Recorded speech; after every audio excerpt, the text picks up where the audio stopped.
jedhee namtichi qabbaneen bira turte paaspoortii haaraan adawwatanii bilookii na godhanii rakkachaa ture jedhe. Ragaa malee ol ba'ee dubbaddaa.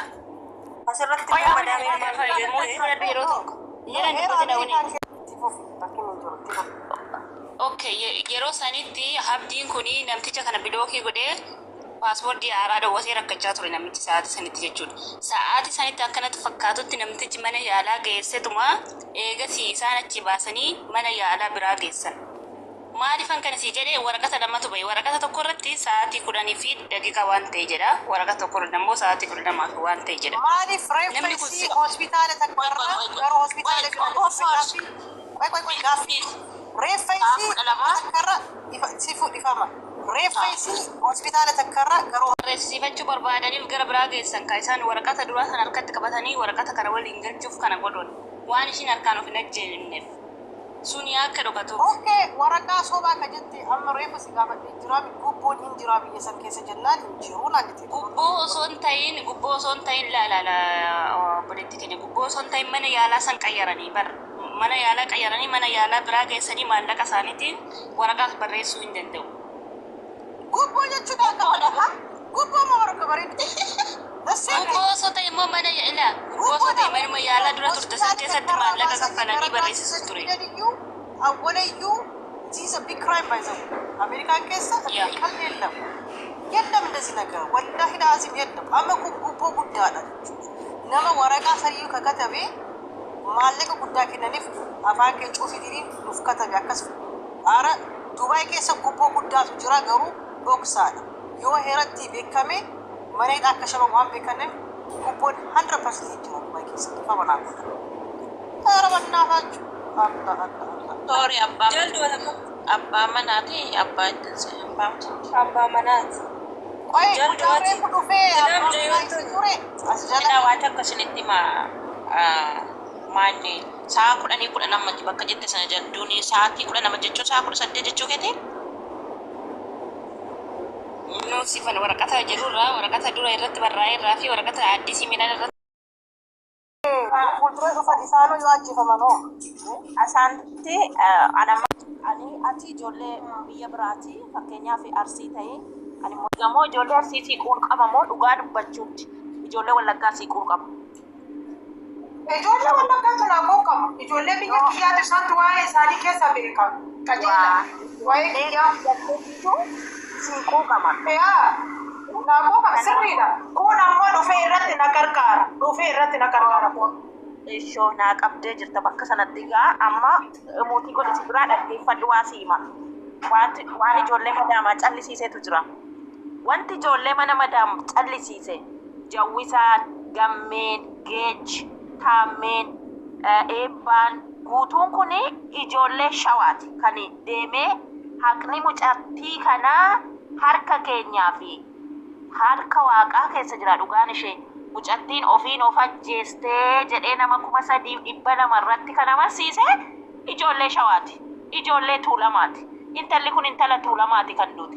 Akkamitti takkitti siifan ganda biraarraa dhuftee lakkii wanti kun naaf hin taane gurri koo hin fudhanne ijji koo hin fudhanne jedhee sa'aatii sana amaramtu sa'aatiin jedhu gurbaan jawwisaan sun achirraa ganna buusee muutna godhe akka hin barreessine. Kanaafuu ijoolleen maal ta'anirree ayi siifan tokkittiin maal fiddi sobdee dhumatti fakkeesse malee ijoolleen biyya siyyoo akkas jedhe namni sa'aatii sana duuba deebi'e.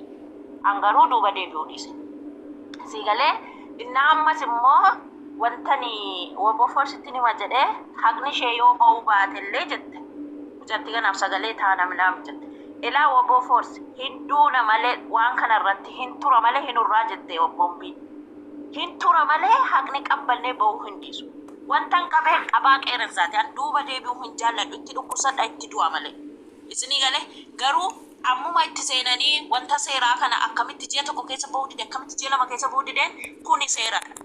Akka nama ajjeesuun namatti salphatu haqa namaa baasuun hin ulfaatu. Kun tiimii baay'eetu jira. Tiimii mucattii kana bakka ajjeechaa geessiteetu jira. Tiimii ajjeesteetu jira. Tiimii marmaraa sobaa marammarteetu jira. Tiimii marmaraa dhugaatu marammarteetu immoo jira. Tiimii reeffa kana akka inni biyya keessaa ba'u shira xaxxee jira Dubaayin keessatti. Tiimii dhadhee immoo biyyuma keessatti akka reeffi kun hin marammaramne akka reeffi kun hin laalamne akka reeffi kun dhokatee qabbaramu hojjettetu jira.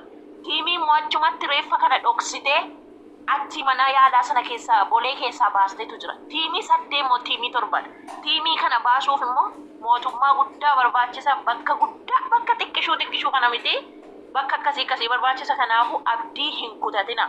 Hin baa haqni qabbannee hin baa guyyaan dirree qiyaamaatti gamaaf gamanaa siifan kamaalirraa kaasee hanga woboo force hanga hawwineetitti walitti qabamnee wanta kana irraa haasofnutu jira. Taana laala siifan maal jetteedha. Dhugaa jettee Ameerikaan keessa amma gaaf garii TV show qabna warra ajjeefaman gariin dafanii nama isaan ajjisee arganii gariin immoo ganna 10 ganna 20 caala sanbooda hin argatan jechuudha. Give up hin godha warra investigate godhan jechuudha. Inshallah ka agree with you anjachin kiyya amma haqni si baan jiru fuulduraaf garuu inshallah hin baa jedhee abdii godha. Saniif akkas na hubadhu dhigni namicha sariyyuu hin raffisu. Isaan amma isaan ajjeesanii laal akka isaanii garuu eenyu beekaa sammuu isaan keessa waan deemaa jiru. Borga nama mo'ita wallolan gaafsan baq isatu akkana ajjeese jedhan nama isaan keessa guruppii isaan keessa nama takkatu ba'ee mistirii cufaan nuuf baasuuf deemaa jechuudha. Mee obsinaa inu inshallah du'aa itti goona dalagaa an ahaaga humna kiyya mana kiyyaaf sagalee ta'a waan isi even takkallee torbaanin yookaan ji'aan yookaan bichaa waan isi hinaasa inshallah haga danda'u jechuudha. Humni kiyya sanii jechuudha. Isiif sagalee ta'uudha. Kasarirraa fi harkarra yoo qabaadhe wayita waa gumaachan hin gumaachan yoo qabaadhe jechuudha. Maaliif kana justice maaliif sagalee sagaleen isii waan nuti bakka isii taanee sagalee ta'aa jirra.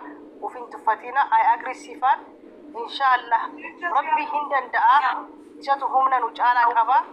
Jaaratti tana keessa akkaataa isii ajjeesan namni nuuf haa fidu inshallah. Mee haa eegnu abdiin kutannu inshallah tifuuf yaa haqa isii rabbi haa baasuu fi du'aa eegoona godha. Guruppii tiimii kajattee tiimii dabubii hin jiru tiimii guraagee faannoo hin jiru tiimii oromooti malee tiimii biraa osoo jiraate qaata mistirii baasaa oromoodhuma tiimii oromoo cuftuun namuma ila waa tokko isinii himu namuma kennatu ofii isaaniitiin wal nyaata. Ka mistirii kan harkaa qabullee mucattii tan wallaahi nama kenna namni beeku hin jira garuu hin himu guyyaa tokko dhugaan isii jechuudha. Dhugaa rabbi mucattii baay'ee garaa na guddaa hin bahaa godoo as jala nama lamatu jira. Namni ijaan arge mucattii sana guyyaa isii ituu isheen du'in sa'aatii muraasa dura ijaan arge as jala jira. Garuu hin sodaanne tiimiidhaan jiru jarri kannaan jedhu. Yaa dhugaan bayaa hin jedhu hin dubbisuuni akka seeranillee hin barbaadu. Even yoo danda'aniyyuu eenyummaan isaanii akka beekamu hin barbaadu. Maaliif yoo naan jette bakkee biyya akka sareetti bakka itti darbamtu yaa maaliif namni bar pilaana qaba. Amma bultii nagaraa nu nyaatti. She is very young.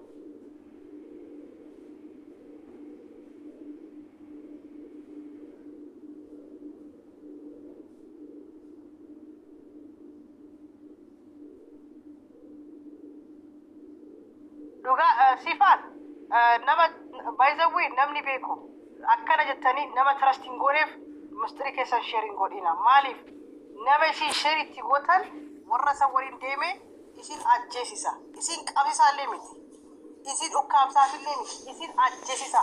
Maaliif bucattan akkana reeffisa akkana ka dararan yoo ta'e jaratti tun baay'ee experience qabdi jechuudha. Experience qabdi. It's not overnight. Nama meeqatu yoo ajjeefame essa beelanuti. Nama meeqatu ajjeefame maaliin akka du'e hin beeku jedhama reeffi bakka uummanni kennallee investigation godhu. Waan irra ture malee jechuudha. Maasirraa jalqabe maafiyaa guddaa jira nu exactly. Waan maafiyaa guddaa ijoollee Oromoo ka gurguru ijoollee Oromoo dirqisiisee waa hedduu ka godhu maafia grupi mafiatu jira. Kanaaf xiqqoo akkana ta'e jechuudha. Maafiyaa sin jedhama. Imbaasirra jalqabee biyyarra jalqabee ifufa. Hawwineet Inna dhiifama siifu atammoo jechuudha.